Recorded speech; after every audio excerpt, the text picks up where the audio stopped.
Hello everybody, good, it is afternoon, yes. Never get that straight. You can tell what sort of days I have at air shows when I'm juggling about whether it's morning or afternoon. It is afternoon, good afternoon, 1 o'clock roundabouts here at Duxford, and I've just about recovered from air tattoo, ready for another live broadcast with you here at IWM Duxford. A flying day, so this is not an action-packed 8-hour flying display that we were getting at Air Tattoo last weekend. It's a couple of hours, but themed around the Americans. So some American warbird displays, and yeah, I'll run you through those, shall I? So roundabout, we've got a little while to go till 2 o'clock. The first display item, but I'll have some other bits and pieces for you in the meantime. The aircraft I can see out in front of me, 2 Mustangs, and they'll be joining B-17 Sally B in formation at the start of the day at 2 o'clock. The American Spitfire, that is, I believe. So the Mark, do my Roman numerals, that looks like a Mark 16 there, displaying at 20 past 2. Following that, we have a bit of an eclectic mix. I see a T6 Tiger Moth and 3 L4 Grasshoppers, a nice mix of American types there, and then 3 Curtiss Hawks together as well. Then they're displaying at about 5 minutes to 3. Hope someone's making note of this, by the way. I'm popping it in the chat.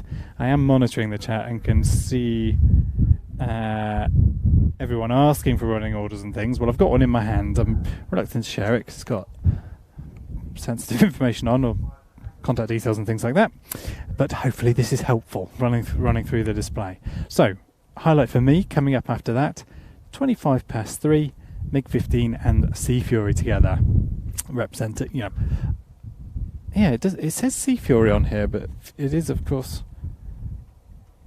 it says Sea Fury twice there as well, but we're going with Fury, displaying at 25 past 3 with the MiG. So we're thinking a couple of formation passes and solo displays from those aircraft. So excited to see that.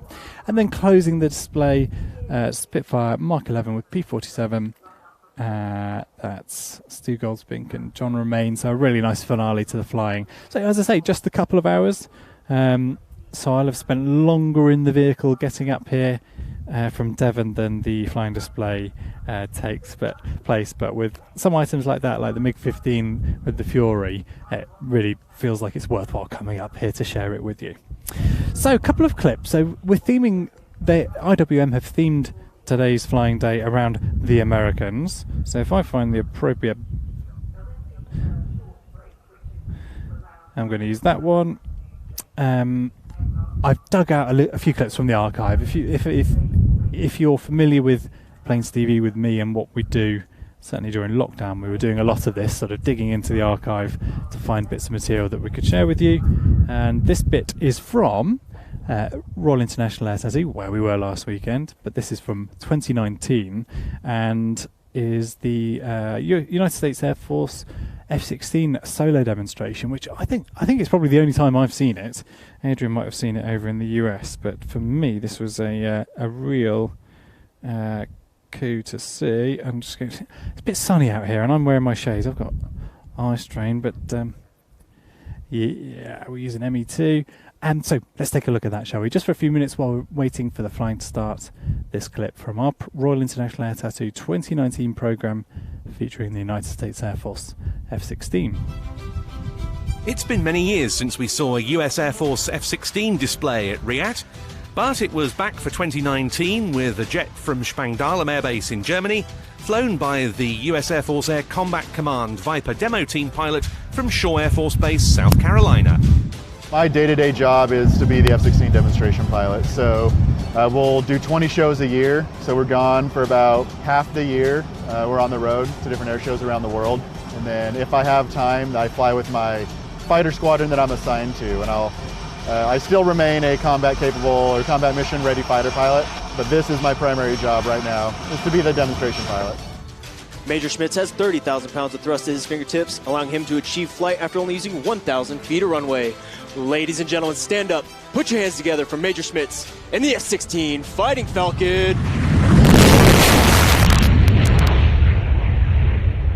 I joined the Air Force because of an air show I saw. So it was actually the F-16 demonstration team came to my hometown, and during our max climb maneuver where we kind of spiral into oblivion, I remember seeing that as an 8-year-old, and I was like, oh, that's what I want to do. So everything from that day forward was to become a fighter pilot.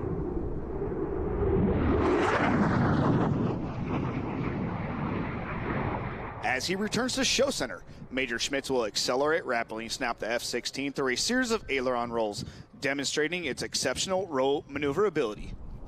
Dropping in from the left, Toro and the triple roll.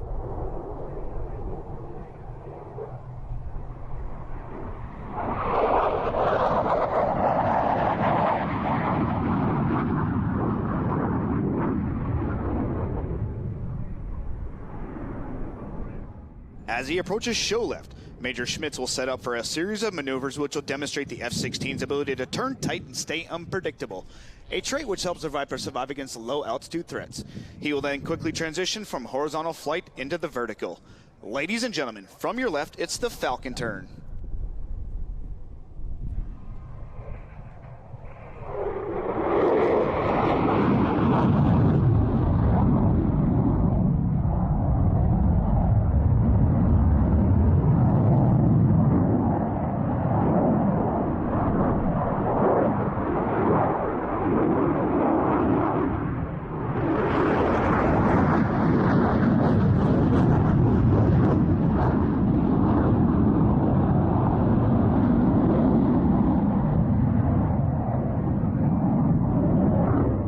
Now watch as Toro sets up for a maximum performance climb with a series of aileron rolls. As he pulls back on the stick, you'll see the Viper's exceptional power and rolling ability as he sends it from 300 feet to over 3 miles.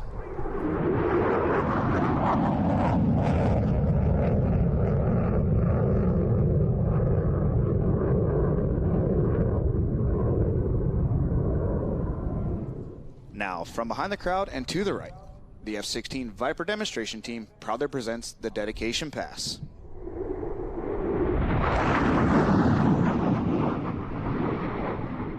All right, everybody. Toro's going to give you another 4-point roll. He's going to pause in the inverted position for everybody to wave high. Give him a big wave.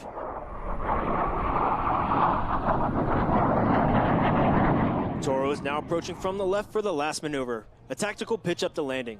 He'll cross the runway at 500 feet and perform a rolling pitch up as he turns to the downwind leg of the landing pattern.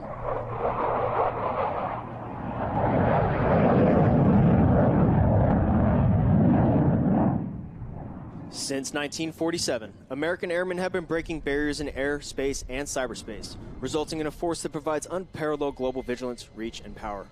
Airmen throughout the Air Force and Air Combat Command are fully engaged as part of America's joint force in every region of the world and every mission area across the full spectrum of military operations. We have a proud history and heritage, and we will continue to ensure that the unique contributions of air power will endure long into the future. In the past year alone, the United States Air Force has flown over 16,500 combat missions, supporting joint operations overseas.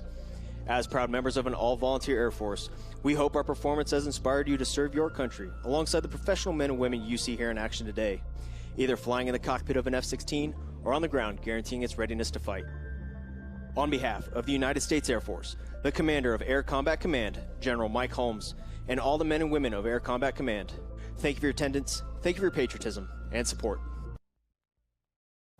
A really excellent demonstration of the F-16's capabilities there. I'm just watching it back a few seconds behind what you've just witnessed. Yeah, got some really nice slow-mo. I'm going to go on about my slow-mo a bit, but some of the best stuff I've ever shot was of the F-16's rehearsal takeoff.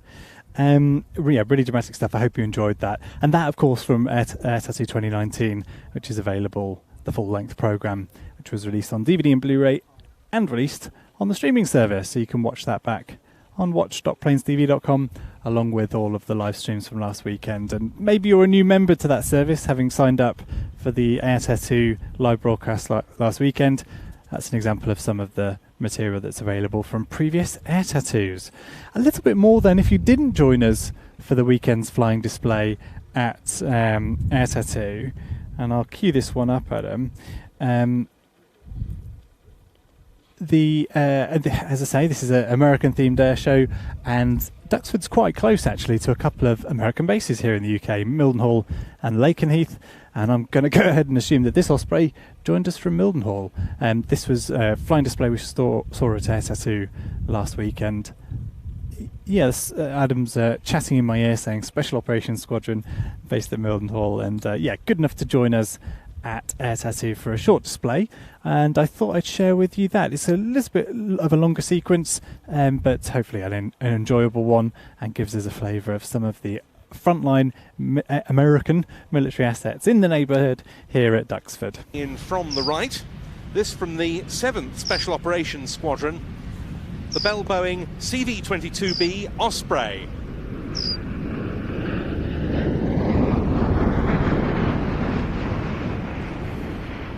Now this, of course, is a tilt-rotor aircraft. The big advantage of this configuration over a conventional helicopter, Mark, is, of course, the speed it offers.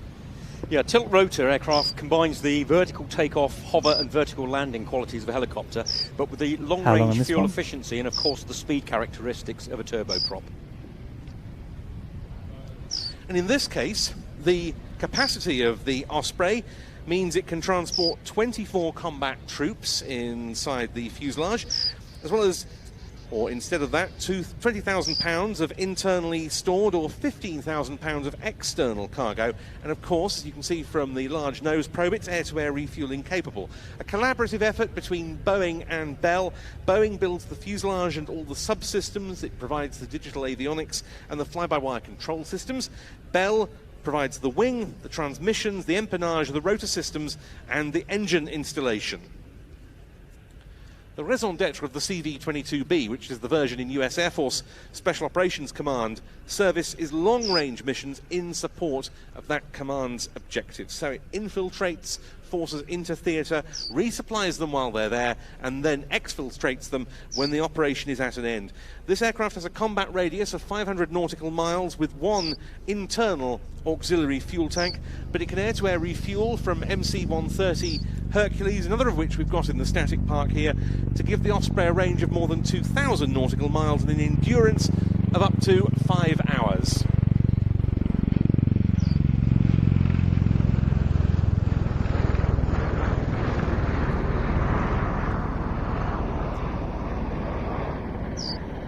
So from an initial pass of 240 knots, just shy of its maximum speed of 280 knots, you can see that the tilt rotor is there at about 20 degrees from the vertical, slowing the aircraft down to about 80 knots as it turns back around to the right to run back down the A axis.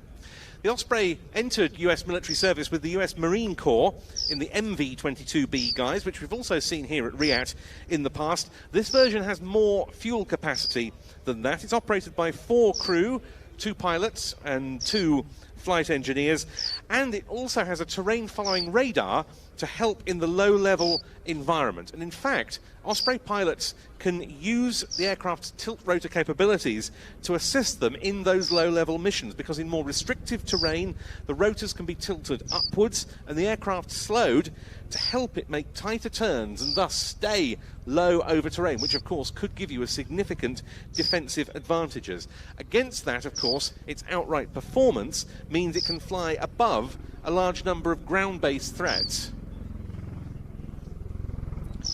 At lower weights, the nacelles can be tilted to 80 degrees to perform so-called jump takeoffs. At higher weights, aircraft-style takeoffs are more common, but you can still do a jump takeoff.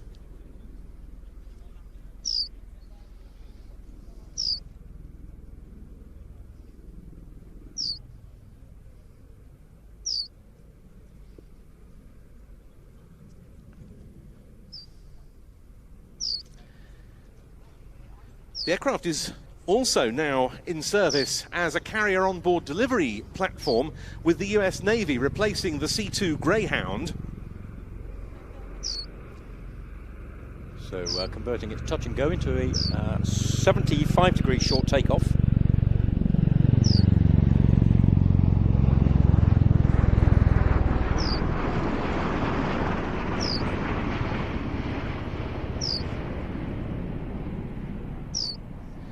You may also have seen them in the media when they perform the presidential transport support role with US Marine Corps Presidential Transport Squadron HMX-1, often carrying support personnel and the media when the US President goes on overseas visits. Osprey is also now in service with the Japan Ground Self-Defense Force. They've been so since 2020, Japan being the first export customer for the Osprey. And there are all sorts of possible developments that could be offered. For example, anti-submarine warfare and gunship versions. Rocket and missile armament has been tested. They've also, in US Marine Service, become tankers themselves, able to refuel fighter aircraft as well as helicopters and other Ospreys. Such is the speed range at which these machines can operate. And the maximum altitude, and of course the speed, is the one thing that delineates this from other vertical takeoff transport aircraft. I did a ground tour in Afghanistan a decade ago and travelled extensively throughout the country. For the first 6 months we were there, we flew extensively in the Black Hawk and Chinook, and was probably airborne for about 3 hours of each day that we were travelling. As soon as the CV-22 came along, those times were cut by half. Entered service with the US Air Force with the first Special Operations Wing at Hurlburt Field, Florida in early 2007, but since then the 27th Special Operations Wing at Cannon Air Force Base, New Mexico has received them, followed by the 352nd at Mildenhall from 2013, and then the 353rd at Yokota in Japan in 2018.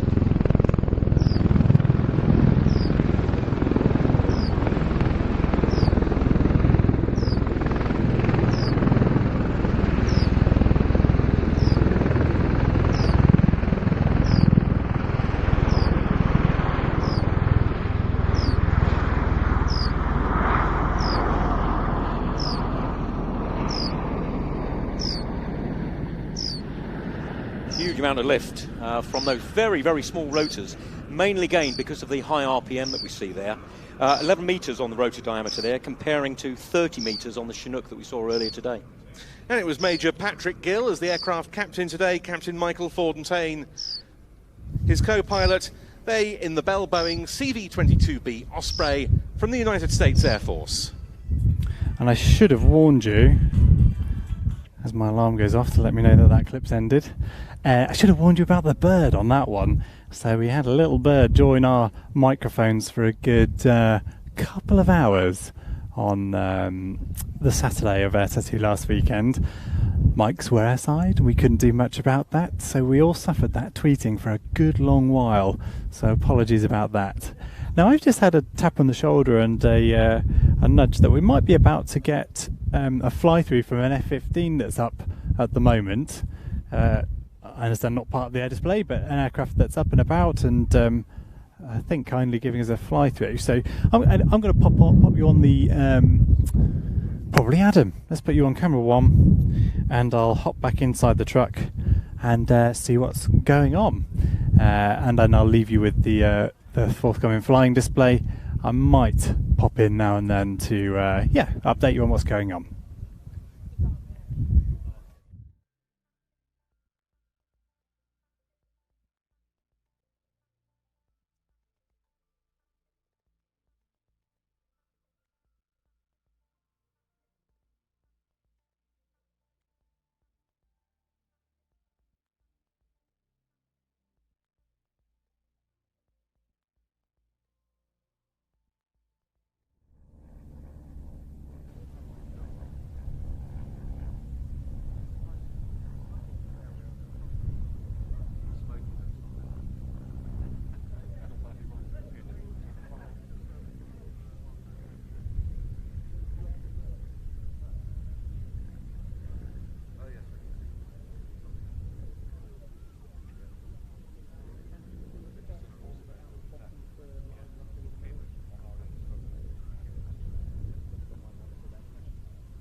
If you keep your eyes open and look over to the left, we shortly have a surprise arrival to help us commemorate the 80th anniversary of the arrival of the United States Army Air Forces in the UK, and for all our special American visitors here today.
Was an F-15 from RAF Lakenheath.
Well, hi everyone, if you're just joining us, we've had a little impromptu fly past from an F-15. Looking forward to flying getting started in around about 30 minutes time, so a little bit of a wait, but I figured we'd join you early just on the off chance we saw anything interesting. Thank you for tuning in. Lots of people in the chat. Wanted to say a quick hello to everybody. Big thank you to Chris as ever for joining us and moderating the chat, keeping an eye on things. The public address set up on a flying day, so normally I'd be saying you're not going to get me all day, there'll be a commentator to commentate through the flying display. There kind of is, but it's kind of a little bit limited and we don't get a feed from that. There is a system in place which I'm hoping is going to hold out, but you might have heard some horrible crackliness on the little bit of PA we've had so far. So if you see me running around on camera again, it will probably be because I'm trying to find a better solution for you. We'll do the best that we can on that front. As I say, flying getting started is around about 2 o'clock. I'll run you through it again. If you've only just joined us recently, I did run through this at the start, but might as well do it again. We've seen Sally B being dragged up to the top there, towed up to the top there I should say, much more ladylike. A couple of P-51s going to join the B-17, so that'll be a very nice, at least a formation or two fly past from them. Spitfire Mark 16 follows that, then a lovely gaggle of T6, Tiger Moth and 3 L4 Grasshoppers, and then 3 Curtis Hawks, formation pass or two from them. MiG-15 and Fury flying together, so really nice, and some interesting schemes going on there. So we've got a prototype Fury and an American colour scheme on the MiG. Interesting backstory to that I can't recall just now, but perhaps we will get a little bit of that from the PA feed, the commentator later. And then closing the show, so a fairly short flying display, but hopefully a nice way to spend a couple of hours with us. Spitfire and P-47 closing out the display.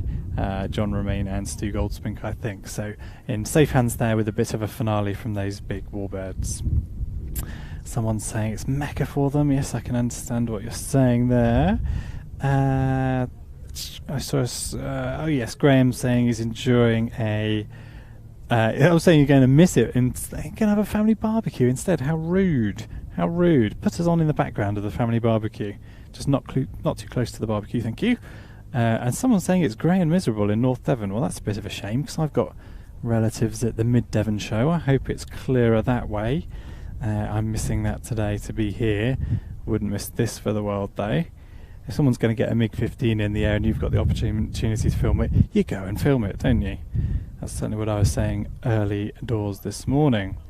I see Ryan. Nice to see you, Ryan, in the chat there. And yeah, I remember you messaging me, and forgive me for not replying, but a busy day, saying you'd left at 1 PM on the Monday. Well, that was departure day at Air Tattoo, which we live broadcast on this channel. You can go back and watch all of that fun. It was a hot day though, and Ryan saying he left at 1. I wish I could have. No, I don't mean that, do I? I did enjoy covering that, but it was a pretty uncomfortable day to be outside. We were doing lots of rotating of camera operators to make sure everyone was well rested and not too lobster coloured.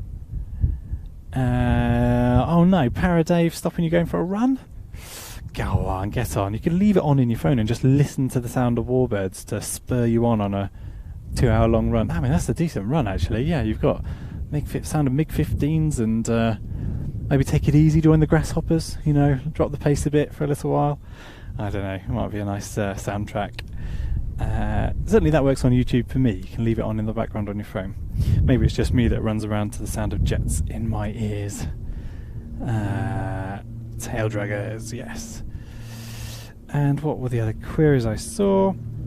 Chris as ever mentioning that you can donate, so if you enjoy what we get up to here on YouTube, you can join as a channel member. There's a join button at the top of the page, but do of course subscribe and give this video a like if you're enjoying the flying display today. It's taken a bit of effort getting 3 of us up here from Wiltshire, Devon and Western.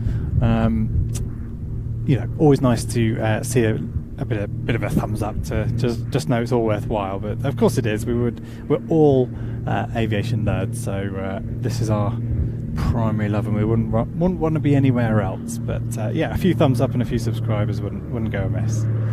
Thank you, Wish. Always doing well. Thank you. I'm going to take you for a run with me. I hope I don't lose the link. Paradave, I am excited at the prospect. Please report back on just how fast those grasshoppers get you running. And thank you, Asano's World, talking about the MiG-15. So the current scheme represents that of a captured North Korean MiG-15 that was ferried to the US and used for test and evaluation during the following years. What an interesting scheme that is to have selected. Yeah, not captured but defected, says Adam in my ear. I've got people throwing great aviation general knowledge all over the place. Thank you, everybody, for that. And I do love that, and I always say it, but it is fabulous seeing like-minded enthusiasts getting chatty in the comments, and yeah, keeping me updated as much as anyone else about the details of the aircraft. Love it. And Freddie Laker saying, volunteered there back in the 70s. I'm presuming that's Duxford. And Duxford is supported by very many volunteers, some of whom have helped me on occasion when we've been doing bits and pieces in the hangars. A great bunch, all very knowledgeable, and saying good times on the Victor and Britannia presumably, whilst concentrating on getting the RAE Javelin looking pretty. And doesn't it look pretty? Good job there, Freddie. Thank you for your time looking after these aircraft. And if you haven't been to Duxford and you don't know where on earth I am, so I'm smack bang in the middle of the airfield, right next to the control tower. Active airfield, of course, and home to very many airworthy warbirds and what other aircraft? Yeah, some civilian aircraft. But yeah, home to very many warbirds that take part in these flying days and the main air shows during the summer months.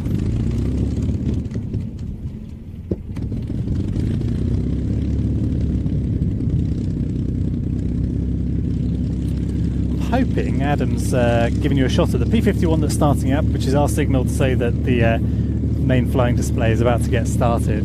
Got a little while to go, 25 minutes, but so I'll carry on talking to you about whatever it was I was talking to you about. So Duxford, yes, active warbirds, as we can now hear, but then also hangars full. A very interesting collection of museum exhibits now, no longer flying aircraft, but well worth a visit if you're ever in the neighbourhood. So P-51 starting up, and I'm expecting to shortly see B-17 Sally B starting up as well. They'll be forming up for a formation pass or two, followed by solo displays. I wonder if we'll get the two 51s together. That would be nice. Well, this is all. It's all. I do like coming to Duxford. It's a much different prospect for us compared to something like Air Tattoo, where we're on site at 6:30. We are live at 9 o'clock until 6 o'clock. So this is a little bit more relaxed, and hopefully you'll get a feel for. We'll be able to bring you a feel for that kind of sense today. So this, as I say, is a flying day. Duxford does, of course, have some a couple every year, really quite big air shows, and we'll be back here in September for the Battle of Britain Air Show. Someone's just told me there's 20 odd Spitfires on the books to come, and something like 7 Hurricanes. I hope that's not secret info that wasn't supposed to reveal, but he didn't caution me to not spread that. But that's going to be absolutely extraordinary. Really excited to see all those Spitfires, Hurricanes, and a few other interesting things as well, which I've heard about. So yeah, Duxford September, I think 10th, 11th of September, and that will be going out on our streaming service at watch.planestv.com. So if you're a subscriber from Air Tattoo, you'll be able to join us in September for that very big air show here at Duxford, with lots of Spitfires, lots of Hurricanes, and lots more besides. Right, what else do I have for you? One last quick run through on the running order. So we're really looking forward to B-17 and P-51s kicking things off, then Spitfire Mark 16, followed by that gaggle of T6, Tiger Moth, 3L4 Grasshoppers, during which I'm expecting Para to drop the pace a little on his run, but not too much. You know, that T6 is going to roar in now and then to get him sprinting, I hope. I'm looking forward to hearing from him later. Let's check in with the chat as well. Let's finish job number 1, which was to tell you that the MiG-15 will then join the Fury for a couple of formation passes and then some solo. And then Spitfire Mark 11 with P47 closing out the show. Let's see the P51s go.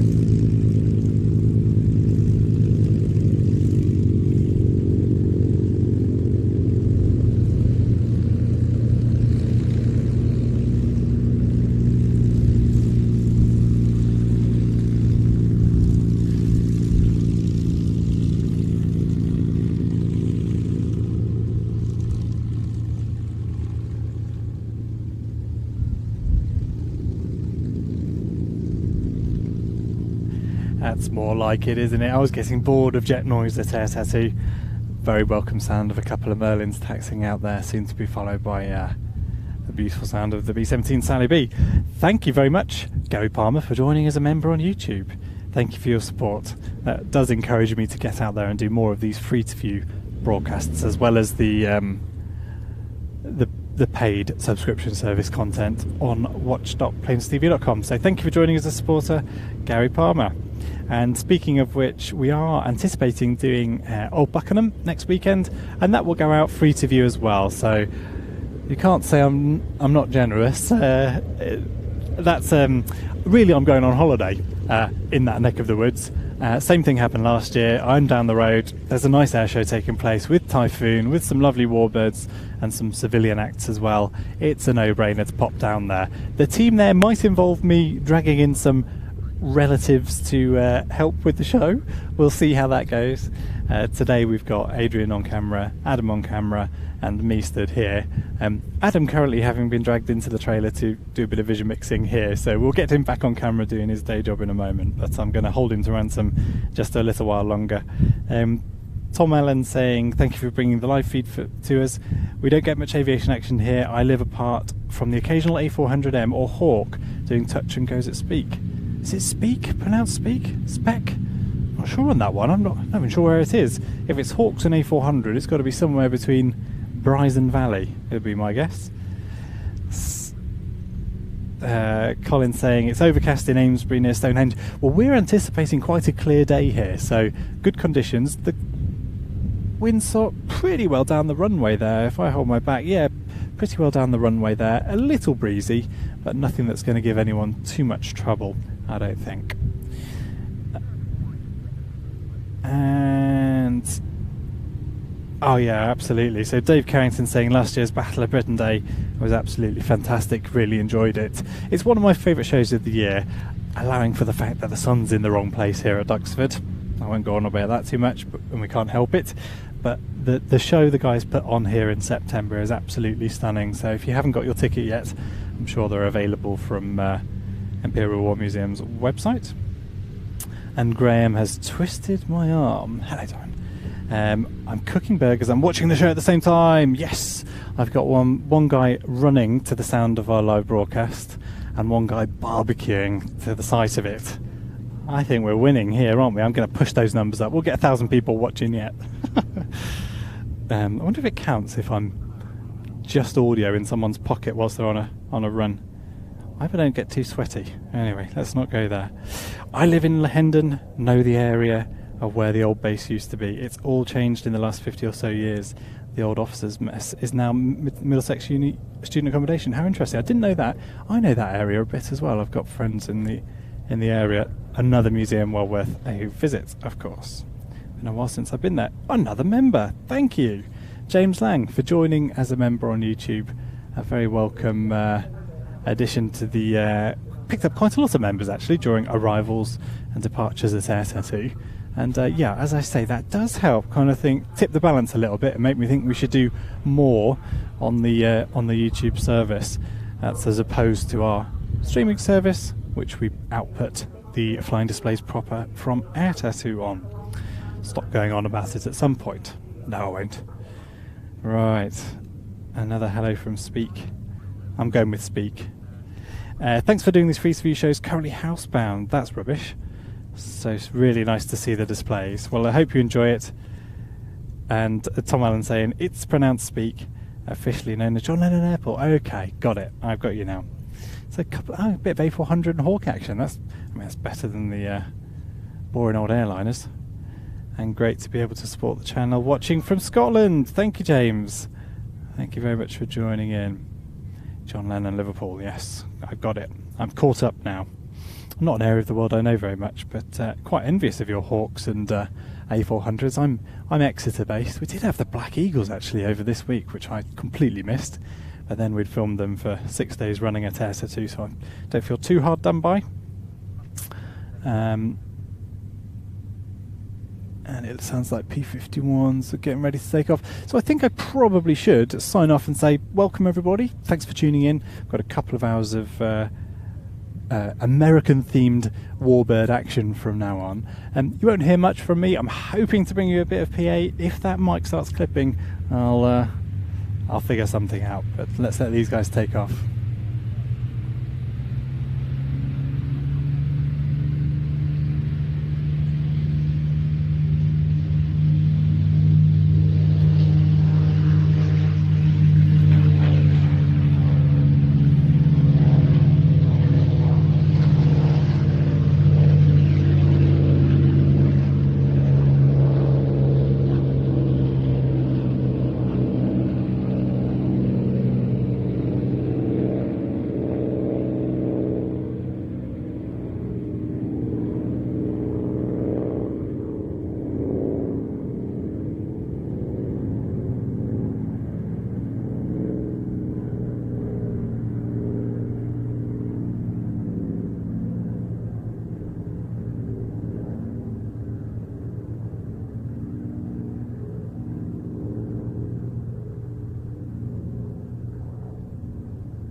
So one last chance for me to say enjoy the show.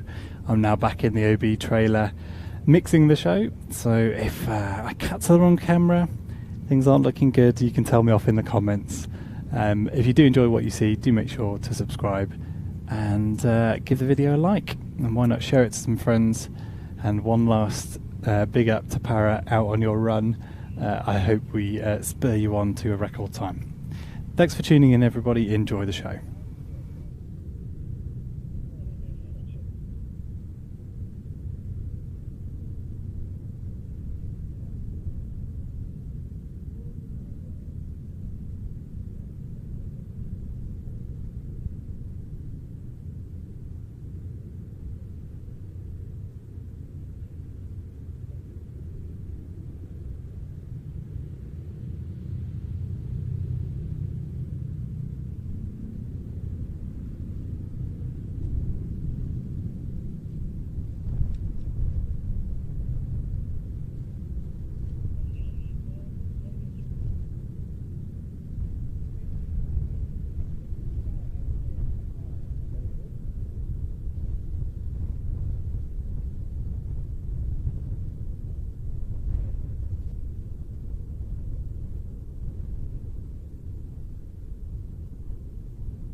and takeoff roll.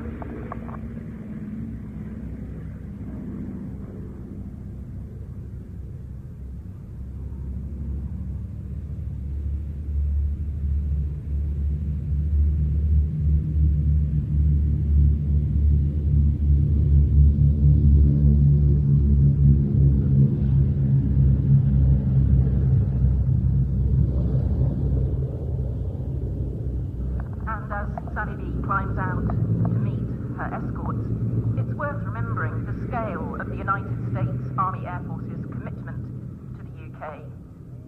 And 80 years ago, in January 1942, they envisaged needing airfields for around 7,000 combat aircraft, a mixture of bombers, fighters, transport and reconnaissance needs. And meeting the demand for these airfields entailed the biggest civil engineering program undertaken at that time in Britain.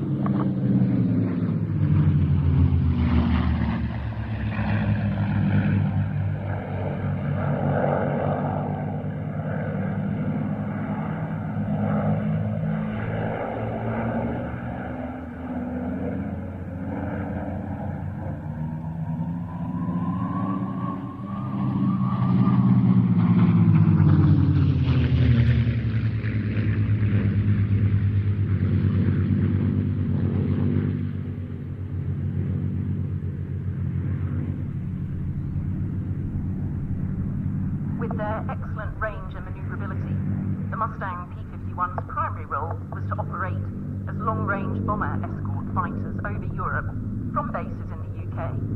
And they also acted as ground attack fighter bombers with bombs, rockets and machine guns.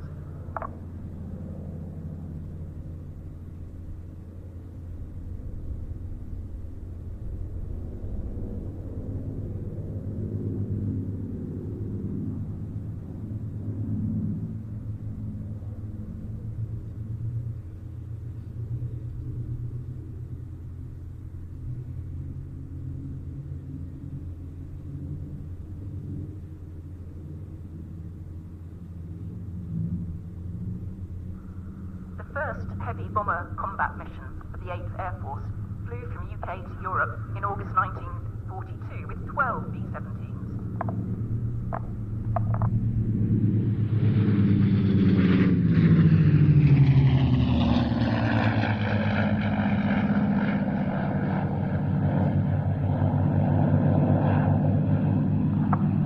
And not far from here, Southampton was the nearest 8th Air Force heavy bomber base to London. First occupied from September 43 to April 1944 by the 55th Fighter Group, equipped with P-38s, and was the first group to use the P-38's aircraft for long-range escorts on the bombing missions.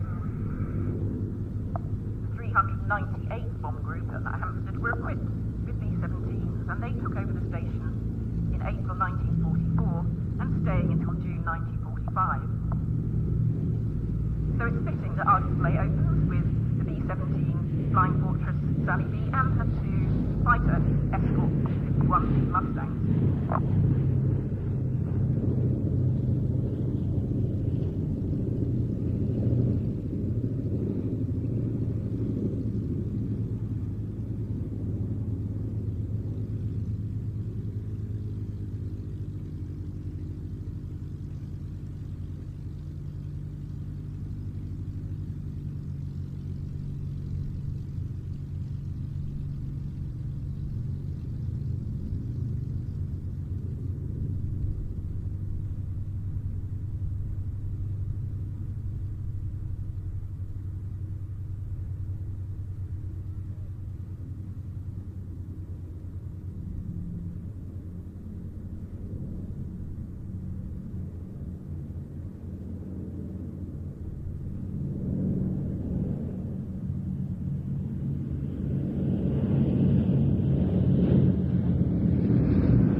Now passing with her bomb doors open.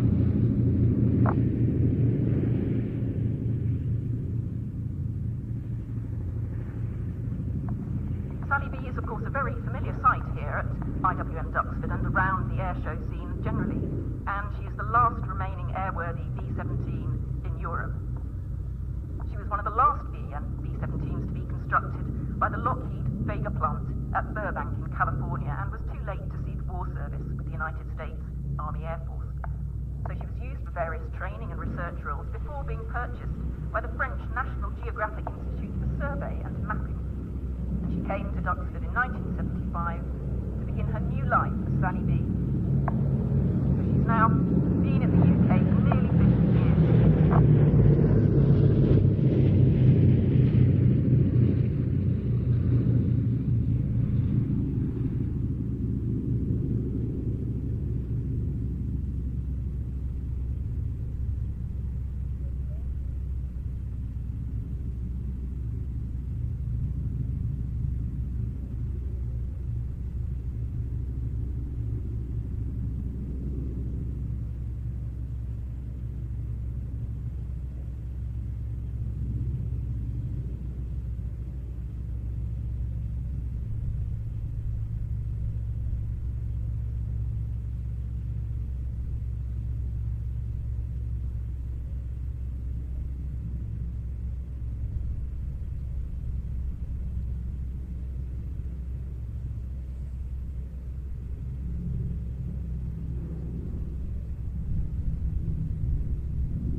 fighter escorts.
Black and white checked colours of the 78th Fighter Group, which was based at RAF Duxford in 1944.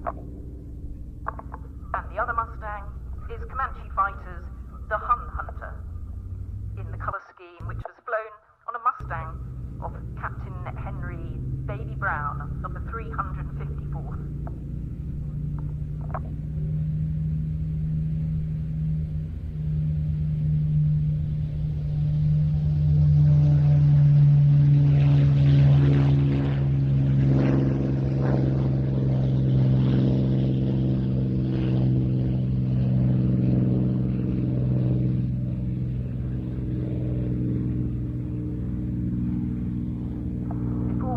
Our next display item, it's important to mention that Sally B is operated by a trust as a flying memorial to the United States Army Air Forces in Europe, and in particular to the 79,000 United States airmen who died fighting in the skies over Europe between 1942 and 1945.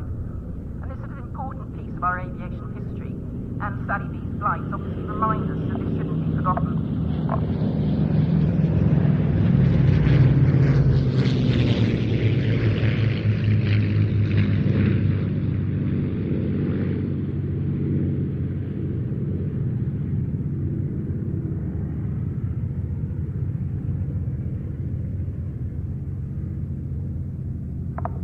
Although Sally B is based here, she flies regularly at air shows, memorial flypasts, and many commemorative events.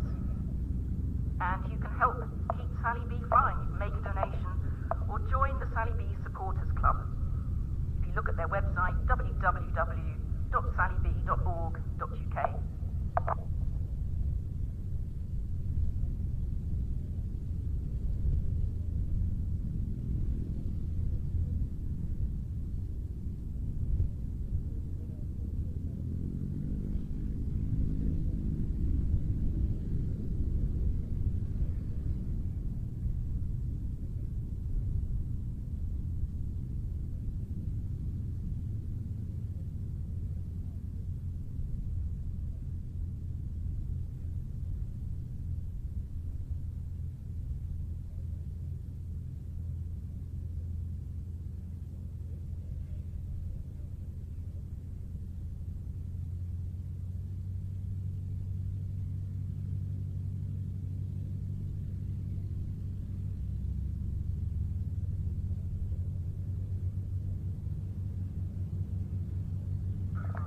From the left again now, the B-17 and Mustang formation's final pass.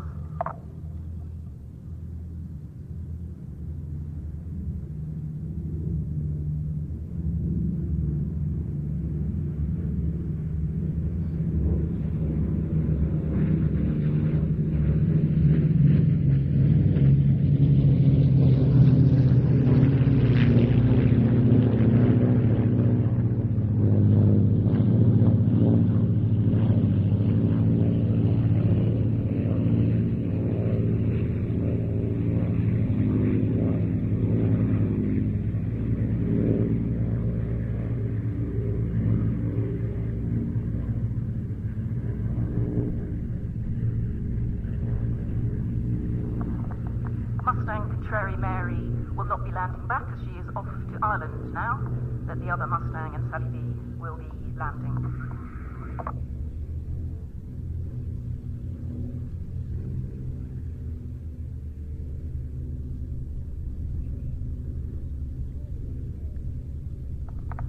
Actually, both Mustangs will be landing, and then Contrary Mary will go off to Ireland later.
Gently touching down there, Sally B, the flying memorial to the United States Army Air Forces airmen who perished in World War II in Europe.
And then we'll have the Suffolk Spitfire to display for us.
arrival there by Spitfire RW382, otherwise known as the Suffolk Spitfire.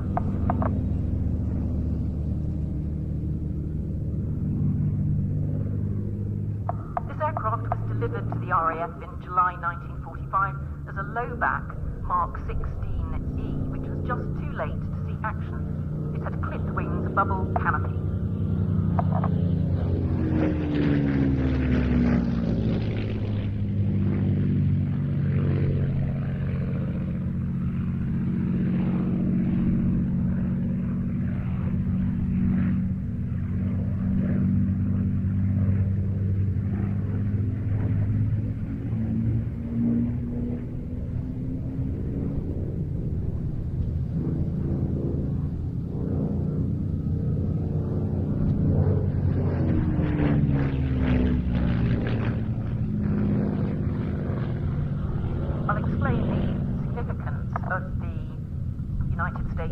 Markings on the aircraft in a minute, but it's worth remembering that the United States Army Air Force flew over 300 Spitfires, initially Mark 5s from the UK, before moving to the Mediterranean theatre, and this is until they were replaced by the P-51 Mustangs in the late 1944.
After that, she sat on top of a number of poles as a gate guardian at various RAF stations before she was rescued to be a static aircraft in the Battle of Brickenfield in 1968. After the filming of the Battle of Britain, she went back on top of another pole at RAF Uxbridge, where she remained until 1988, when she was sold off into the civilian world.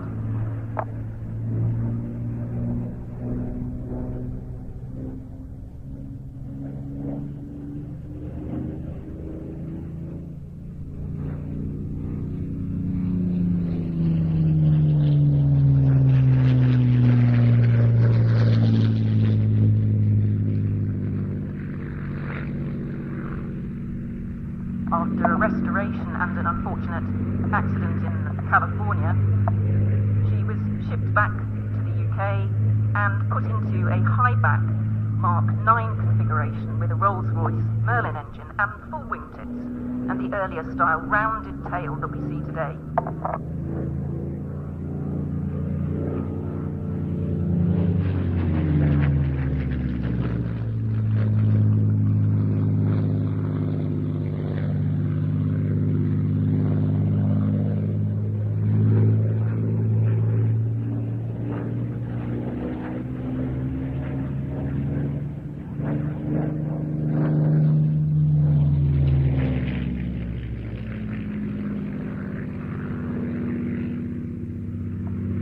September 2020, she was repainted in the markings of a Mark 9C called Porky 2, flown by Lieutenant Robert Connor, who was assigned to the United States Army Air Force's 309th Fighter Squadron's 31st Fighter Division.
the Spitfire RW382's last pass.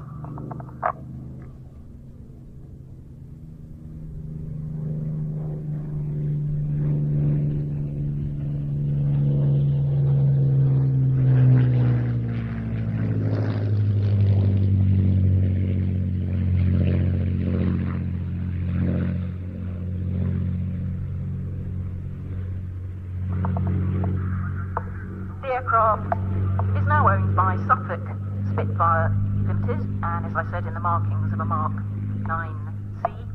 It's based here at Duxford and can regularly be seen gracing the skies above Suffolk and Cambridgeshire.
Touching down, the Suffolk Spitfire was flown for us today by its owner, George Hay, and today was his first public display with this aircraft.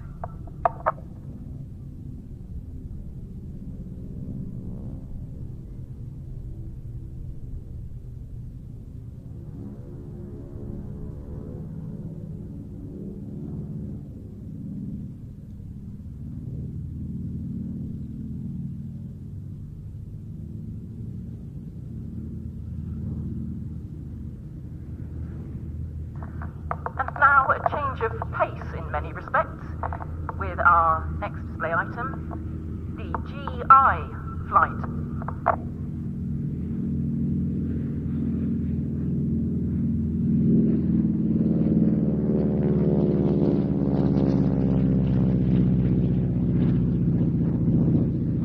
Led in by the North American Aviation T6 Texan, followed by Tiger Moth, de Havilland Tiger Moth, and 3 L4 Cubs.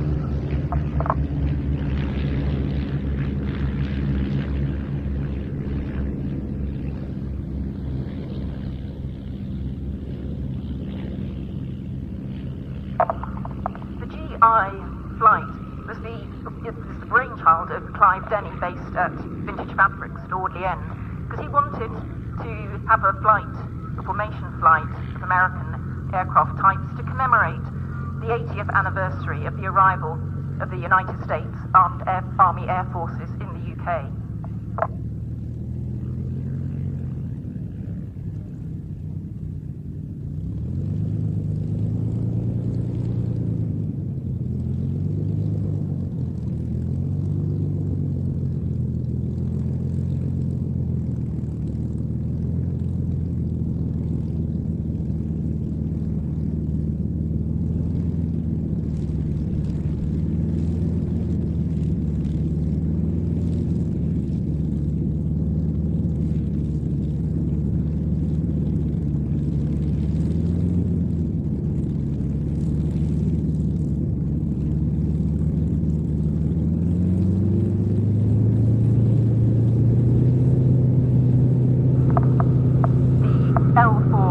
grasshopper cubs making their way slowly downwind and now turning towards us, evolved from the Piper J3 cub, which was the primary aircraft trainer of the civilian pilot training program formed after the outbreak of hostilities in Europe.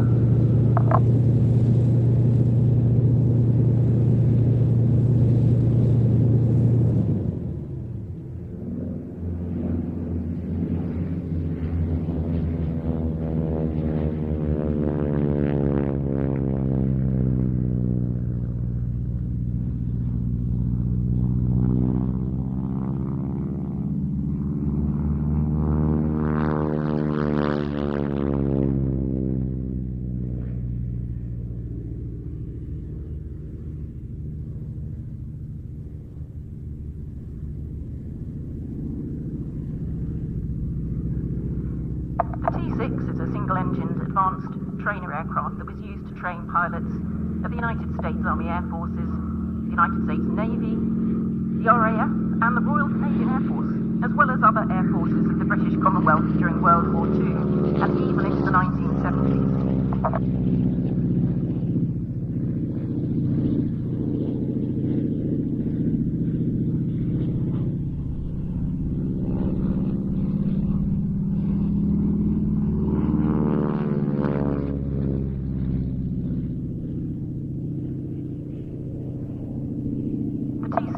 By a variety of designations depending on the model and the Air Force that was operating it. The United States Army Air Corps and the United States Army Air Forces designated it as the AT-6, and the British Commonwealth Air Forces used the name Harvard.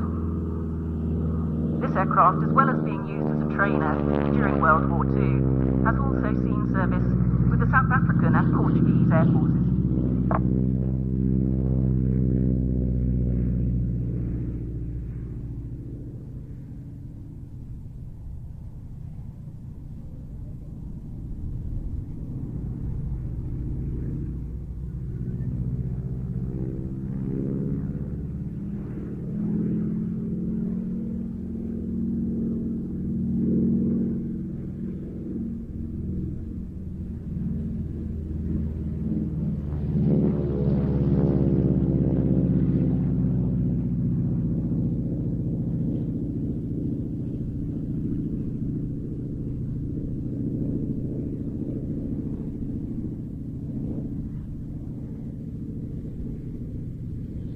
From the right now, the de Havilland Tiger Moth.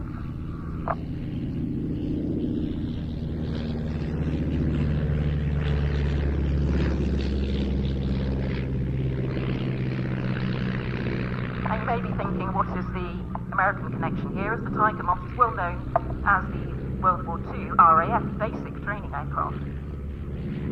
Well, this Tiger Moth was built in 1944 for the RAF, but it never entered service. Sold to the French Air Force in 1946 and returned to the UK in the 1970s and was then stored in a barn until its restoration began at Vintage Fabrics down the road at Audley End in 2006. And if you look at its colour scheme, you'll see it is a camouflage paint scheme, and it's of a Tiger Moth DE745. Scheme not seen on the Tiger Moth since World War II. This aircraft returned to the air in June this year, and it represents, that colour scheme represents a Tiger that was assigned, one of many that was assigned to the United States Army Air Forces for use as a communications aircraft.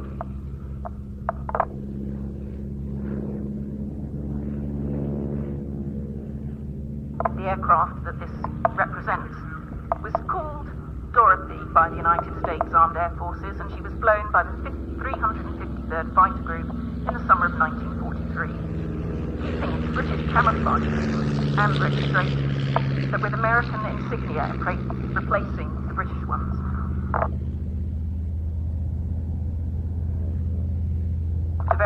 After various accidents, Dorothy was returned to the RAF in 1944, used as a glider, pilot training, and eventually its history disappeared and it was assumed lost. So this restored Tiger Moth has helped Dorothy to re-emerge to fly again in this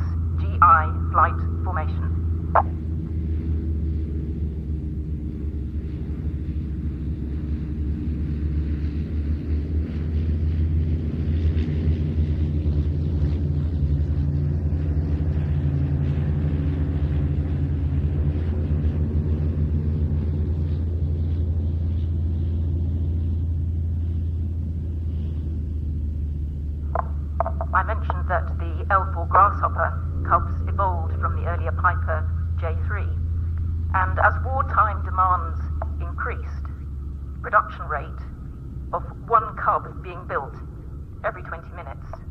And the military type in World War II after April 1942 was designated the L4 Grasshopper. Due to its performance with a slow cruising speed and low and level maneuverability, it was well suited for a variety of military uses, such as reconnaissance, liaison, medevac, and ground control. During the Allied invasion of France in June 1944, the L4's slow cruising speed and low-level maneuverability made it an ideal observation platform for spotting the hidden German armour waiting in ambush in the hedgerowed countryside south of the invasion beaches. It's said that when the German soldiers saw an L4 Grasshopper approaching their position, they knew it was time to move, because very soon they would be under fire from Allied artillery.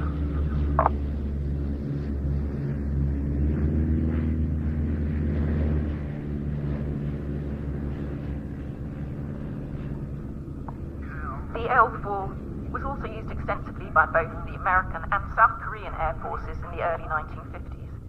And during the Korean War, the L4 was in service in many of the same roles it had performed during World War II.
Over to the left now, the cubs and the tiger moth are rejoining.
And I think that was another first for an IWM Duxford Flying Day today with the unique GI flight.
Lining up on the hard now are the three Curtiss aircraft.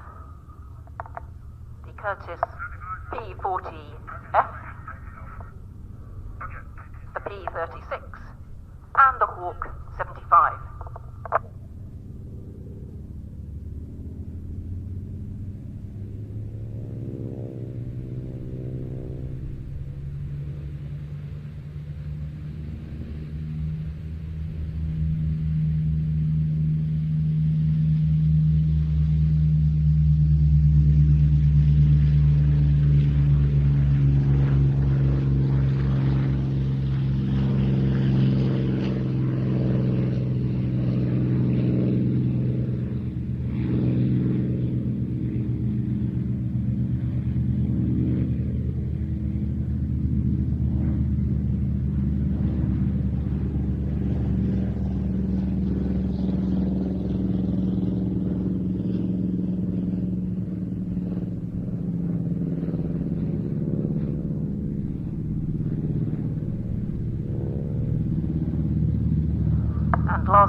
down there. Based up at Earl's Colne Airfield and flown today by Nigel Wilson.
Approaching the M11 end of the airfield now are the Curtis formation of the P-40F, the P-36 and the Hawk 75.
first of these two, the pair of aircraft, is the Curtiss P-36C, built in 1939 and in the colour scheme of the United States Army Air Corps.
And following the P-36C is the Hawk 75, which was one of the first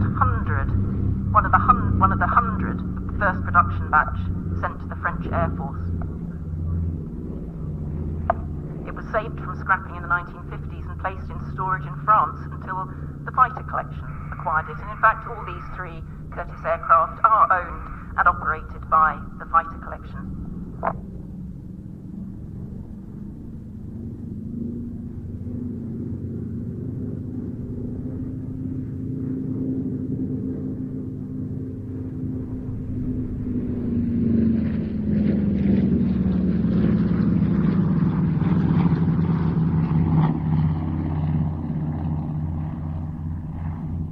Aircraft P-36C in the 1930s took part in various air races, including the 1939 Cleveland Air Races.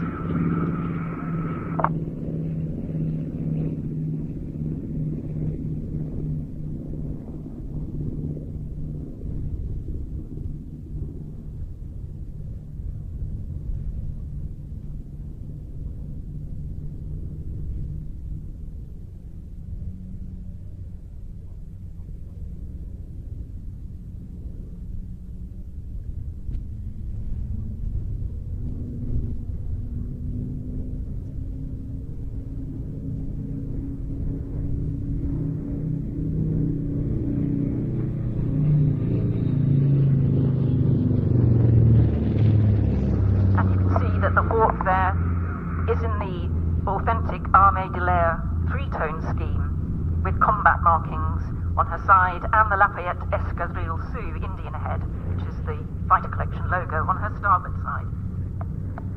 It's a very rare aircraft indeed.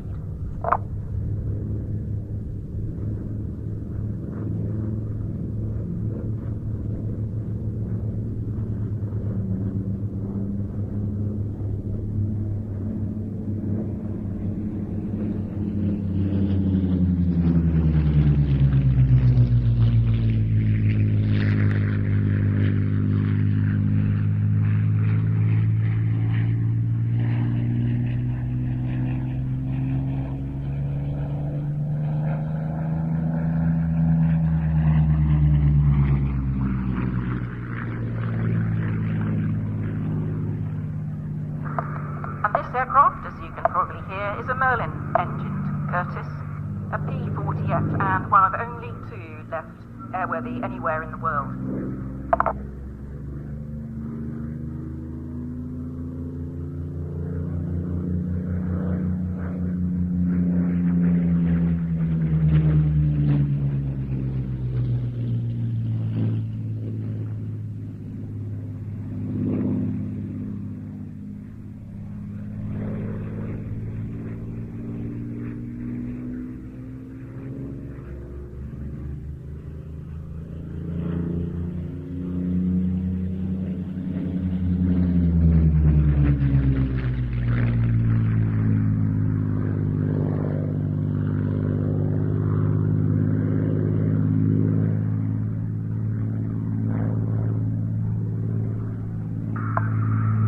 The P-40F was built at the Curtiss facility in of 1942 in New York and shipped on Christmas Eve 1942 to the 13th Air Force in the Southwest Pacific.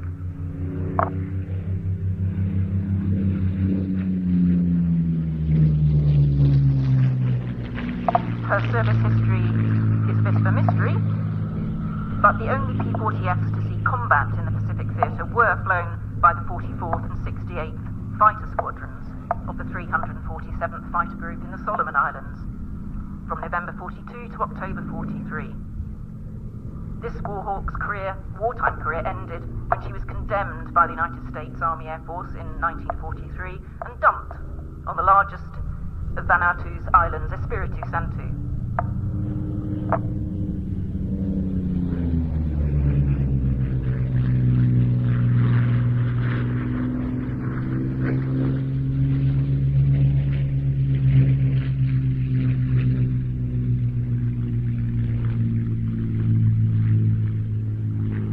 Luckily, she was eventually recovered from Espiritu Santo in the 1970s and acquired by the fighter collection some years later. Due to the lack of information on her service history, she's in the colour scheme of Lee's Hope from the 85th Fighter Squadron, 79th Fighter Group, which was flown by Lieutenant Robert J. Duffield from Capodichino Airfield in southern Italy in 1944.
all 3 of the fighter collection's Curtiss aircraft back on the ground. We're now going to take a break for about 10-15 minutes. This is to allow time for the pilots who are flying different aircraft to get ready to fly their next display item. So the flying will start again at about 3:25.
I can see Chris suggesting it's time for a loo break. I think it probably is.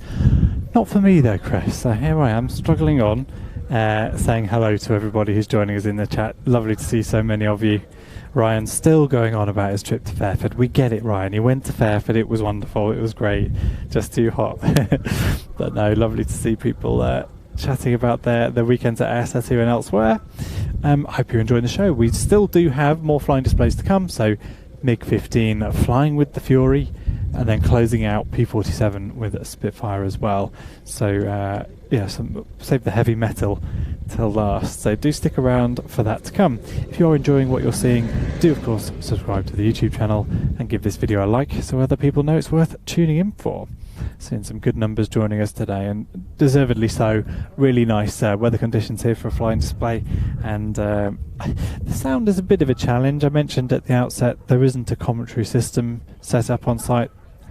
It's just a sort of tannoy system, which we're trying to bring you a little bit of, but what tends to happen is that the aircraft drown it out, and taking nothing away from the efforts of Siobhan, it's good commentary, and I wish I could bring it to you in a clearer way, but it's quite nice hearing some throaty warbirds being chucked about the sky, being delicately presented to us in imaginative ways. F-86 isn't there? No, sorry Larry. Golden Apple's F-86 went to the US a long time ago, sadly. The MiG-15 is flying, yes, and in American colours, interestingly. Snazzy Comet asking about that. Tip for commentary, I've plugged in my 5.1 to the back of the TV. Commentary was very clear after that. Yeah, interesting. It's only a stereo mix, and that commentary is going into both channels, left and right. There really isn't much more I can do about it, I'm afraid. I'd love to patch into a commentary feed as we would at a bigger Duxford show, as we will do in September for the Battle of Britain Air Show. That's going out on our streaming service at watch.planestv.com. I hope I pressed the right button there. What jets are coming up, Planes TV? So we've just got one jet aircraft today, that being the MiG-15. Classic, absolute classic. Someone's getting a MiG-15 in the air, you go and film it if you've got the opportunity, and that's why I'm here. Really excited to see that flying with the Fury. So contemporaries of sorts, and the Fury did score at least one kill on a MiG-15, I think, in Korea. So yeah, interesting story there, and isn't it remarkable that we still see these aircraft of the late 40s, 50s flying here at Duxford. I hope you I was going to say I hope you appreciate, but that's going to come across quite wrong.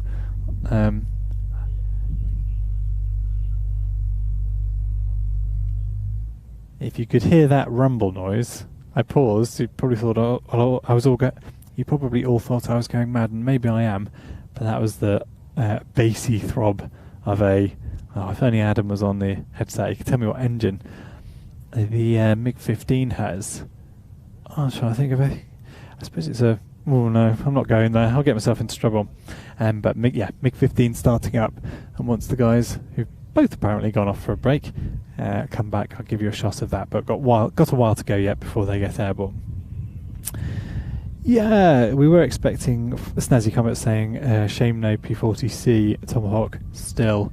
I'm not up on my Hawks, but we were anticipating 4, only 3 available. But hey, no bad thing. Lovely display too.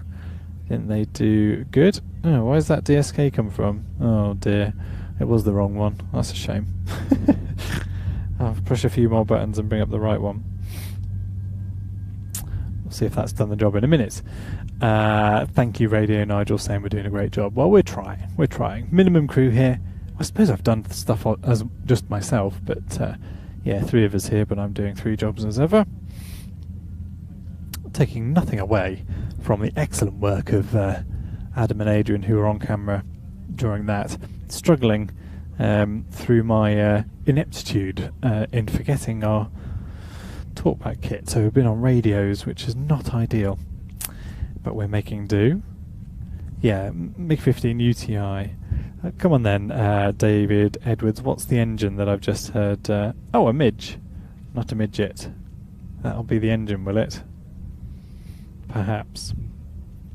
Trev Lyon with his hands up. Yes, Trev, you can go to the toilet if you like. We do have a few minutes. Slipping into Beaver Leader mode. Oh goodness, is that DSK still up? Get rid of it. Try to at least. Adam's running out on camera. Thinks he's got a job to do. Ignore the time if it is still on screen. The main displays, of course, started at 2 o'clock, and we've got 2 more for you. MiG-15 with the Fury, P-47 with Spitfire. Everyone's saying hello to each other. Just plug the soundbar into a laptop. Sounds great. Even my neighbours can listen. That's the way, isn't it? Crank it up. I see. Adam's doing the jobs of 3 people too. He's just dashed out to reframe camera 1 over on the MiG-15, which is spooling up. Hope you can hear in the background. Looking forward to seeing that in a minute. And let's scroll up a little bit. I'm sure I saw someone else join as a member. If you are enjoying what we're doing here on YouTube, you can of course subscribe to the channel so you catch our future live streams and other videos. There are also options, or there is also one option to join as a member. That helps us with a little bit of money each month. And you can super chat and make a donation to the channel via the chat. And yeah, nice way of encouraging me to come out and point cameras at aeroplanes in the future. We do as much as we can on the free to view basis. A little bit tricky. These people I've brought along to cover the airshow cost money, so and so does the diesel getting up here from Devon. So any contributions gratefully received. And it's not me begging. I'm coping all right, thank you. F-15 engine. Oh. Klimov VK1 turbojet winding its way out to the runway there. Just a couple of minutes till we see the MiG-15 with the Fury. So yes, thank you all for tuning in. I mentioned earlier we'll have a better commentary feed for you in September. That's the bigger Duxford show today, really just a flying day. Good audience here and enjoying a fabulous flying display. But yeah, a flying day, so just a couple of hours of flying in September. We'll be here with 20 odd Spitfires, whisper it. 7 Hurricanes on the list. I hope someone told me this today. I hope it's not secret info. But yeah, it's going to be an excellent show in September, and that one will go out on our streaming service at watch.plainstv.com. So you can sign up there as and when, or sign up now, and you can watch the back catalogue of stuff stretching back 30 years, air tattoo as well, and yeah, you crack on, Adam. Adam's anxious to go point a camera at shiny aeroplanes, and rightfully so. So I'll leave you in the capable hands of him and Siobhan commentating as well in just a moment. But yes, if you wanted to sign up to the on-demand service, head to watch.plainstv.com, sign up there, and you can get access to our entire back catalogue. Plains TV's been pointing cameras at shiny aeroplanes for 30 odd years, and yeah, the back catalogue's on there. Future live, we had air tattoo last weekend, and we'll have Duxford again in September, and plenty more besides. A really good service there if you enjoy that sort of thing. Right, I will hand over because I need to go back inside and push some better buttons than these ones. Right, enjoy everybody.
high transonic speeds. In aerial combat during the Korean War, MiGs outclassed straight-winged jet day fighters, which were largely relegated to ground attack roles. In response to the MiG-15's appearance and in order to counter it, the United States Air Force rushed to the North American F-86 Sabre in Korea.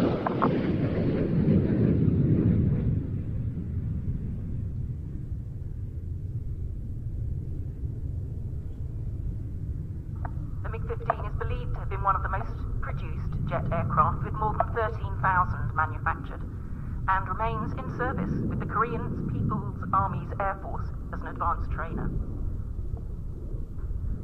This aircraft is operated, as I said, by the Norwegian Air Force Historical Squadron, and it is in a colour scheme that represents a MiG-15 of the North Korean Air Force, which was flown to South Korea by a defecting North Korean pilot on the 21st of September 1953.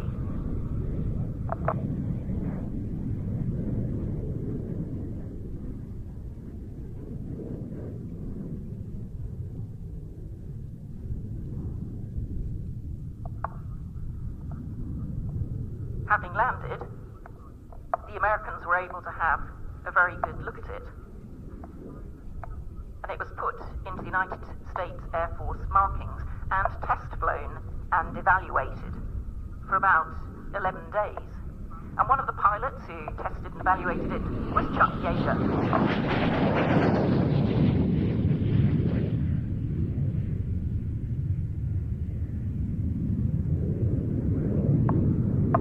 So this MiG represents that defecting aircraft. The testing revealed that the MiG was a reasonably good fighter, but lacked the technological sophistication of American aircraft, such as the F-86. And Major Yeager was able to fly the aircraft to almost Mach 1 before it became uncontrollable.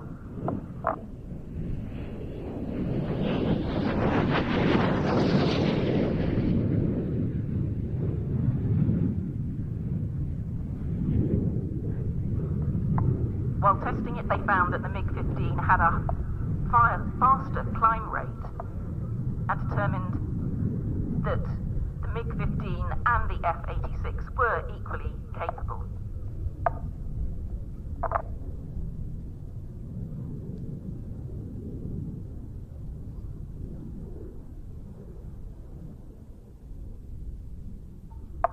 After having evaluated that defecting MiG, it was shipped to Wright-Patterson Airfield Base. After various attempts to return it back to North Korea, it failed. And the actual aircraft that defected is now in the National Museum of the United States Air Force at Dayton, Ohio.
for the MiG-15 of the Norwegian Air Force Historical Squadron, representing the MiG-15 captured, so to speak, by the United States Air Force.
Mustang Contrary Mary will now be heading off for a ferry flight to Ireland, and I believe pilot and passenger will be returning by Ryanair.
up on the hard now, the P-47 Thunderbolt, and on the grass, the PR-11 Spitfire.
Heading off first, the American-built P-47 Thunderbolt, aircraft that were built by Republic Aviation between 1941 and 1945. They were unparalleled as ground support aircraft and great dogfighters. And it was in that formidable ground attack capability that it struck fear into the hearts of the German troops opposing the D-Day landings and subsequent invasion. And following it is the PR-11 Spitfire, PR standing for Photo Reconnaissance, built in 1944 and designed and constructed specifically as a high-performance photo reconnaissance aircraft. And there would have been 3 camera ports rear of the cockpit and additional camera ports for either medium to high or low altitude photography.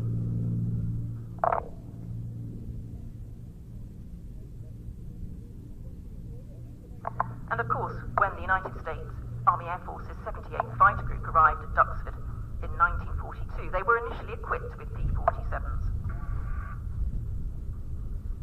And on the 10th of June, as part of the support to D-Day invasion, the 78th Fighter Group flew Fleet 3 strafing and dive bombing missions from Duxford against targets in France.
Seeker, a P-47 Thunderbolt, and a PR-11 Spitfire.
American air attaché for his personal transport in 1948.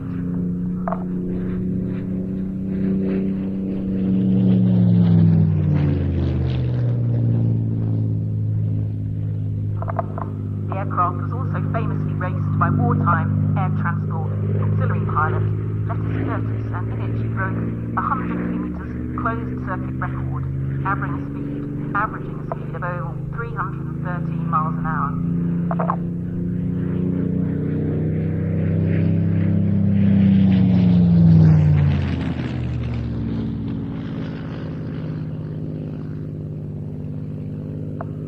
Of course, over the last couple of years, another chapter has been added to the story of this 1944 photo reconnaissance Spitfire, as the aircraft restoration company had an idea to fly it around the local villages for the Clap for Carers evening. And after that, the development of the NHS Spitfire project began.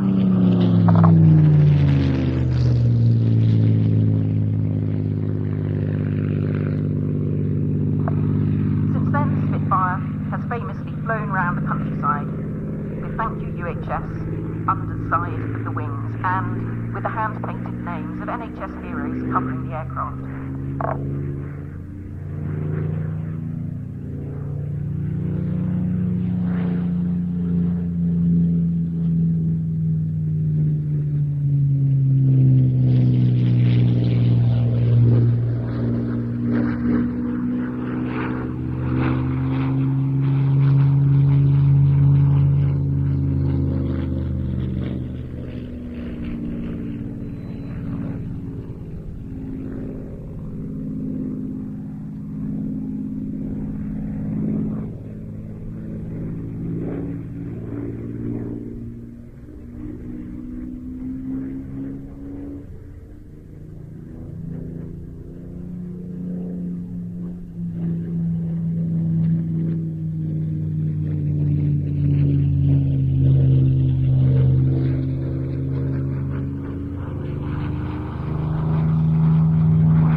And I think this will be the Spitfire's last pass.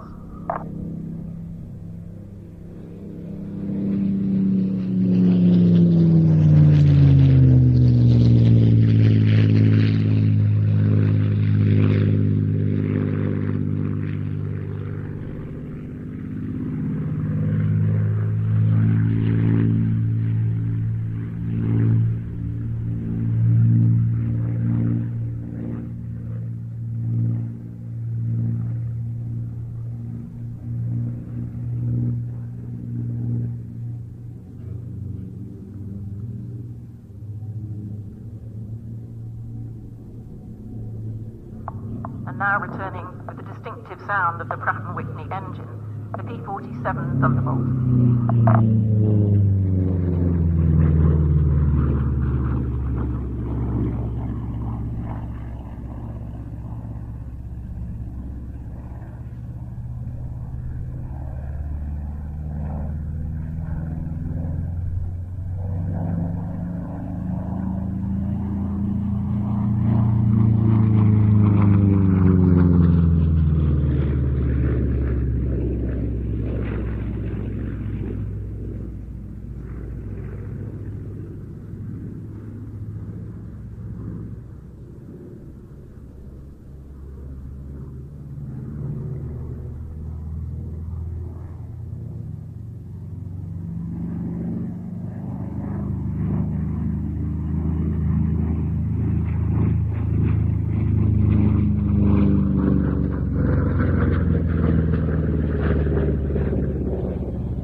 With the name Nellie painted on her side, was built in 1945 at Republic's Evansville factory in Indiana and served with the Air Training Command during the last few months of the war, before being stored in Oklahoma with the Air Material Command.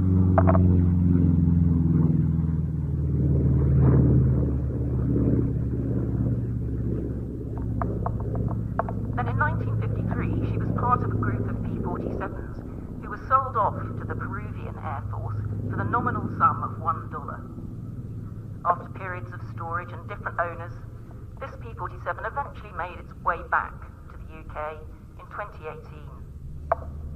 And it's in the paint scheme of the 492nd Fighter Squadron.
and the NHS Spitfire is taxiing back up past the tower now towards the Aircraft Restoration Company. It was, of course, flown for us today by John Romain.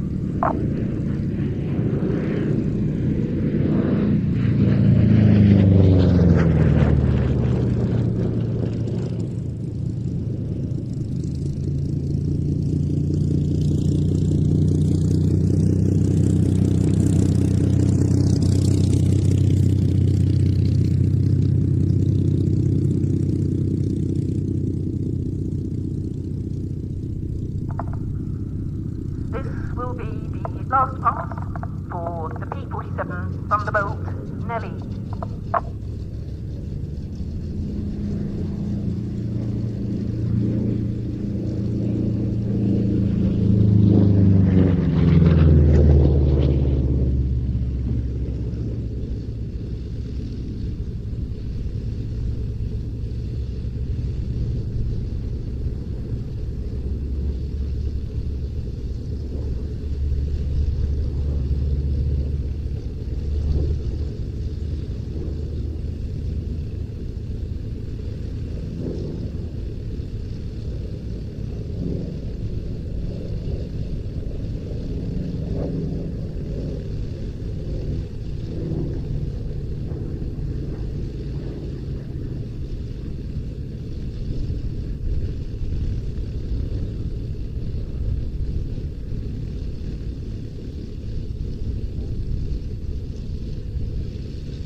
Well, thanks for tuning in, everybody. What a lovely day's flying that was. I hope you enjoyed it as much as we did.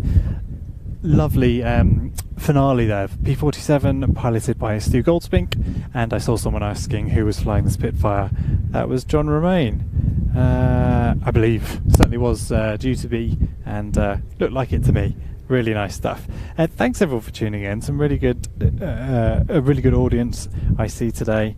And hello everyone from Australia. Lovely. I'd love to hear where you're all from. So if you're joining us from far afield. Thank you for tuning in. Make sure to subscribe to the channel to get future live broadcasts. I'll be live again next weekend from Old Buckingham, and let me put some sunglasses on so I can see what I'm doing. Sorry, it's a bit weird when I'm on camera, but 2 pairs of glasses, great. That's great. Someone clip that and put it on the YouTube. I was going to say, saw someone live chat. Yes, do subscribe, do like this video, give it a share, and if you'd like to join us back here at Duxford in September for the Battle of Britain air show, you can watch that on our streaming service. That's at watch.planestv.com, and that includes our back catalogue of stuff stretching back nearly 30 years of airshow action, but also recent live broadcasts such as Fairford last weekend, and the Battle of Britain air show here in September, where we're expecting to see 20 odd Spitfires, 7 Hurricanes on the billing, I think. So quite a spectacle we have in store. 10th, 11th of September, I believe. But if you follow the link in the description to sign up to our email newsletter, I generally do a decent job of splashing out an email to update people on what's happening and when. Lovely to see so many comments coming in now, and it was Philip asking about the NHS Spitfire. Yes, you can see where did they park up? Probably back at home, so that's him to bed. But yes, I believe it was John Romain flying that, and Nettie, the presumably the Rapide. Chris is spotted getting ready for some pleasure flights this afternoon. And Stoogie in the Jug, you're right. Great coverage, thank you. Cracker Stream, says Paul. Great work, thanks from the US, says Mike Friel. Thank you, thanks for joining from overseas. Fury not flying, sadly. Not sure why. Presumably some technical gremlin preventing that from joining the flying display. Bit of a shame, that one. That was going to look... Well, I was really looking forward to seeing that with the MiG, but there we go. It doesn't always work out the way you want it to. And lovely to hear South Africa checking in as well. Great stuff. Oh, my glass is taking a nosedive. Just come back after putting out a neighbour's hedge. Hey, where's Paragon? Para went for a run with us on in his headset. Has anyone heard from him? Has he survived? Has he fallen asleep in a bush while the grasshoppers were flying? I want to hear from Para. Maybe we'll find out on the next stream. Sunny Somerset. Great stream as always. Well, I'm glad to hear it's sunny. I'm on the Somerset side of Devon, and yeah, mid-Devon show going on today, which I'm missing out on, but glad to hear it's sunny. Sounds like the kids will have had a lovely day down there. The landing. Yes, it was a 12. So I've done a clip of that landing, and I'm going to pop it out on Twitter, because I've never seen a better definition of a greaser. That one's going out as a little clip. Spitfire landing was awesome. MC says very professional. Thank you. I'm going to assume that was the Spitfire landing rather than me putting 2 pairs of glasses on whilst trying to talk to you guys. Don't get that. But yeah, everyone seems fairly happy. Oh, someone talking about gnats. Yes, haven't sent that email out yet. I promised I would this week. Yes, I'm sorting the Airfix gnats out. You'll get an email from me, and if you don't get in touch, but I'll be getting an email out which will link you to a product page where you can pay for your postage for your 100 gnat kits. That reminds me, I've got to tell them where to send them and when. This was a previous offer, everybody, which we've sadly missed out on, but Airfix were very kind to provide 100 kits, 1/72nd scale Red Arrow Nat kits for early subscribers of the on-demand service for the Air Tattoo stream. So another big thank you to Airfix for their support of my live streams. And yes, thank you, Roger, for tuning in. And yeah, cheers for all the thumbs up. It is really nice to see those and to get a bit of feedback that you're enjoying what we're outputting. Right, well, I think without further ado, it's probably time to knock down and get back home to Devon and look forward to preparing for Old Buckingham next weekend. So do subscribe and do tune in next weekend for I forget when the flying started there, but they're pretty full-on days. It will include the RF Typhoon and several warbird and civilian displays, but it's much like Duxford, lots of stuff going on the ground all the time, and I think makes for a really exciting and engaging live broadcast. So looking forward to bringing that one to you next week. And as I said last year, it will be interrupting my holiday. So I'm away on holiday on Wednesday. 2 days of that, and then to an air show. That's the way my life goes in the summer. Where's Para? Where is Para? Thanks for a great afternoon, says Parrot. That's not good enough, Para. We need to know how you did. How long was the run? And did we keep you going, or did you relent and put some heavy metal on, or whatever it is people run to? Hired Gun says, thanks for another great broadcast from Kingston, Georgia, USA. Much appreciated. Well, I hope you enjoyed our British take on American aviation. Not mine. I can't claim any responsibility for what you've witnessed beyond where the cameras are pointing, etc. This is the second time I've watched free, so I will subscribe. Great, Para, but we need to know how well the run went, please. And did we help or hinder you on that run? I do need to know.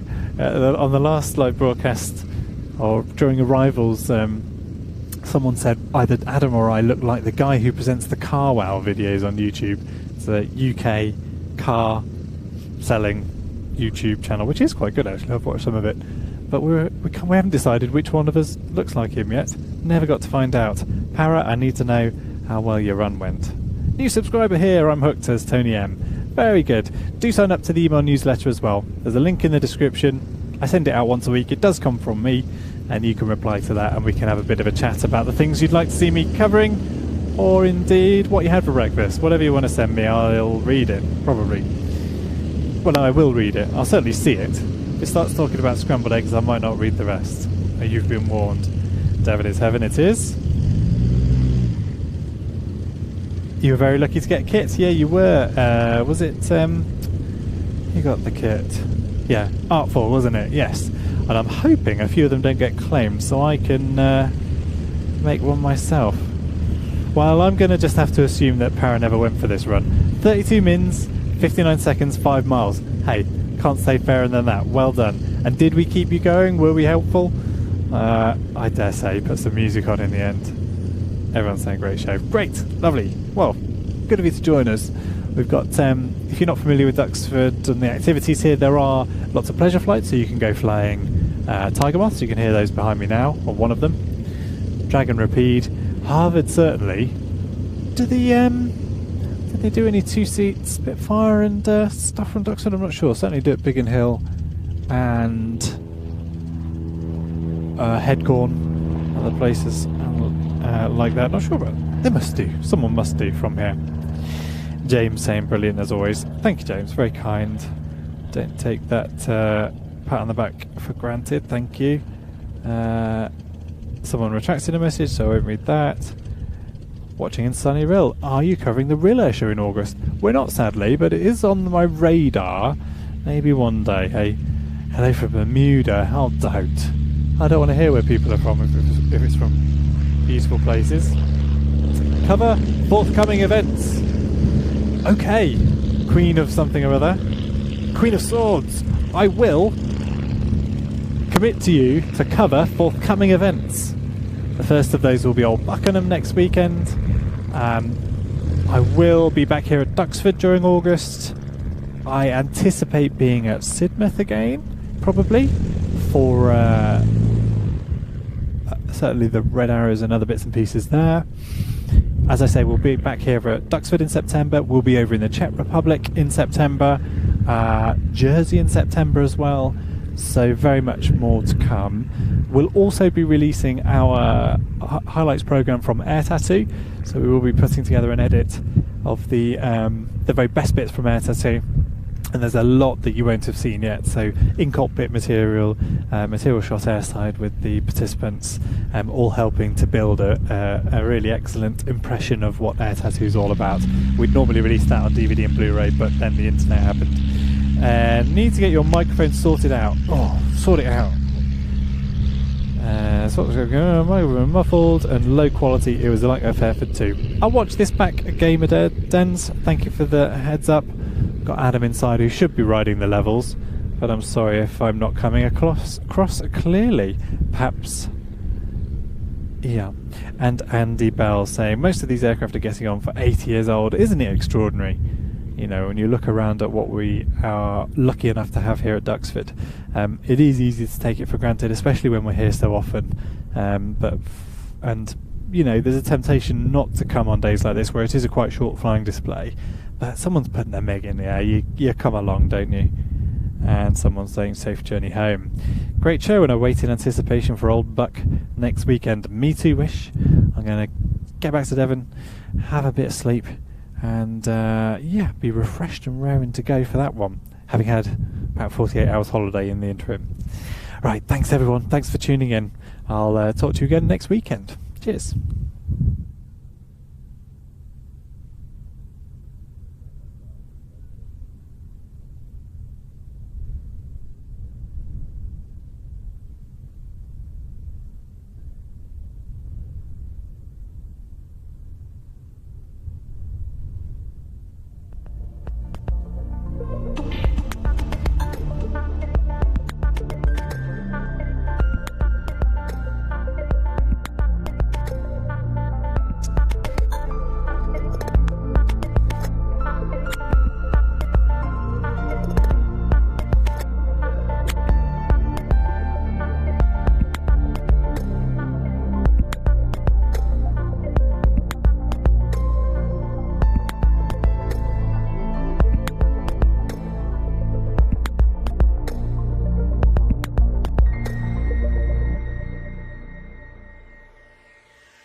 and it was put into the United States Air Force markings and test flown and evaluated for about 11 days.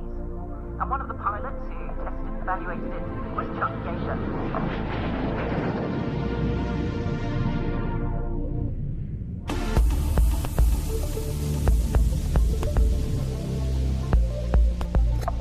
After having evaluated that defective MiG, it was shipped to Wright-Patterson Airfield Base. After various attempts to return it back to North Korea, failed. And the actual aircraft that defected is now in the National Museum of the United States Air Force at Dayton, Ohio.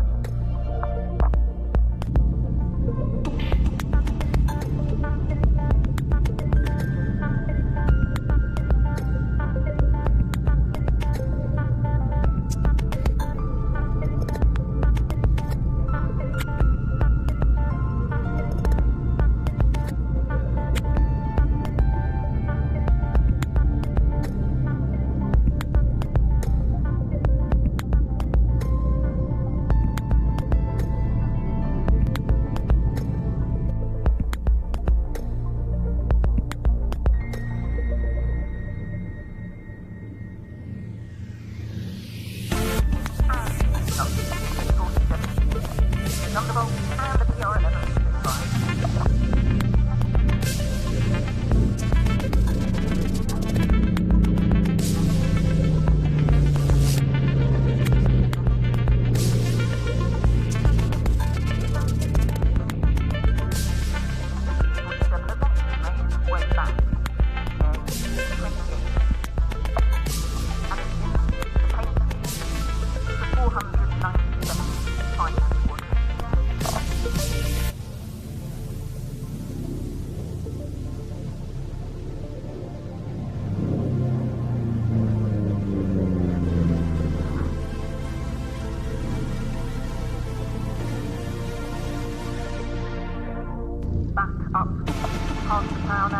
Aircraft Restoration Company. It was, of course, blown for us today by John Romain.